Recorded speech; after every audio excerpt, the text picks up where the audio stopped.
రాష్ట్రంలో బోలెడని పారిశ్రామిక పార్కులున్నాయి. అన్నీ నిండి ఉన్నాయా అంటే లేదు.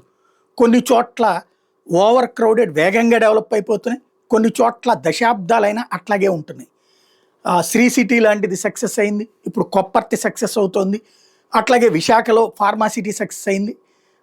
అక్కడ విశాఖలోనే మెడిసిటీ సక్సెస్ అయింది. శ్రీకాకుళం దగ్గరన సక్సెస్ అయినటువంటిది.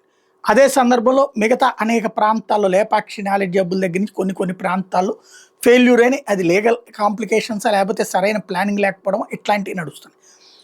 ఇక్కడ ఇప్పుడు తాజాగా 3 పారిశ్రామిక పార్కులు పెడతారట.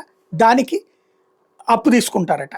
6,000 కోట్ల రూపాయల దాకా 7,949 కోట్లు అంటే 8,000 కోట్లు అప్పు తీసుకుంటారట. ఇప్పటికే 5,000 కోట్ల రూపాయలు అప్పు తీసేసుకున్నారట. అంటే 13,000 కోట్లు. ఏంటి అవసరం అక్కడ? పారిశ్రామిక పార్కులు ఉన్న వాటిట్లలోకి అకామిడేట్ చేసుకోవాలి.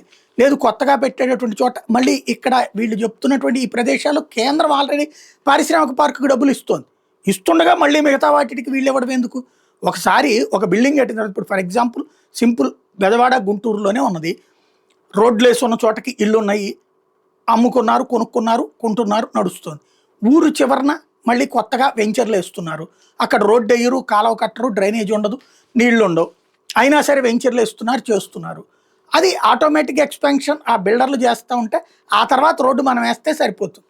అట్లాగే కదా పారిశ్రామిక పార్కులైనా ఆల్రెడీ వెల్ సెటిల్డ్ అయినటువంటి చోట, ₹1,00,00,000 ధర పలుకుతున్న చోట మిగతాది ఆటోమేటిక్గా అయ్యే పరిశ్రమలు వస్తాయి కదా. నువ్వు మౌలిక సదుపాయం కల్పిస్తే అప్పుడు సరిపోతుంది కదా.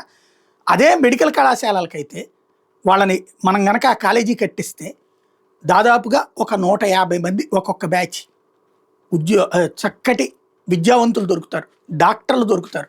ఒక డాక్టర్ని తయారు చేయడం చాలా కష్టం, ఒక హాస్పిటల్ తయారు చేయడం చాలా కష్టం. అలాగే అనేక మందికి అవకాశాలు లభిస్తాయి. దానికి ఎందుకు అప్పు తీసుకోకూడదు? దీన్ని తీసుకోవద్దని నేను చెప్పా. దీన్ని తీసుకోండి, నడిపించండి. దీనికి 13,000 కోట్లు అప్పు తీసుకునేవాళ్ళు దానికి 8,000 కోట్లు అప్పు తీసుకోలేరా? ఎట్లాగూ సెల్ఫ్ ఫైనాన్స్ ఉంటున్నటువంటి సందర్భంలో దాని డబ్బులు దానికి వస్తాయి కదా. ప్లస్ హాస్పిటల్ పెట్టినప్పుడు దాంట్లో మినిమం ఛార్జెస్ పెడితే ఆ డబ్బులు వస్తే దాంతో కట్టుకోవచ్చు కదా, అప్పు తీర్చుకోవచ్చు కదా. ఇది ఎందుకు బాధ్యత వహించట్లేదు? అవే కదా రేపు పొద్దున్న మనం ప్రైవేట్ వాళ్ళకి ఇస్తే వాళ్ళు చేసేదైనా సరే దాన్నే తాకట్టు పెట్టి దాని మీద వచ్చిన డబ్బులతోనే అప్పు తీసుకుని నడిపిస్తారు వాళ్ళు. మనం ఎందుకు చేయట్లేదు అంటే మనకి ఇవి ప్రైవేట్ వాళ్ళని మేపాలా, ఇక్కడ ప్రభుత్వ సొమ్ము ప్రైవేట్ వాడికి పెట్టాలి. ఎక్కడికక్కడ ధనవంతుని చేస్తున్నాం తప్పించి సామాన్యుడికి మనం బతికిస్తున్నామా, ఎదిగేలా చేస్తున్నామా, వాళ్ళకి బానిసలుగా చేస్తున్నామే, ఎందుకు ఆలోచించటం లేదు?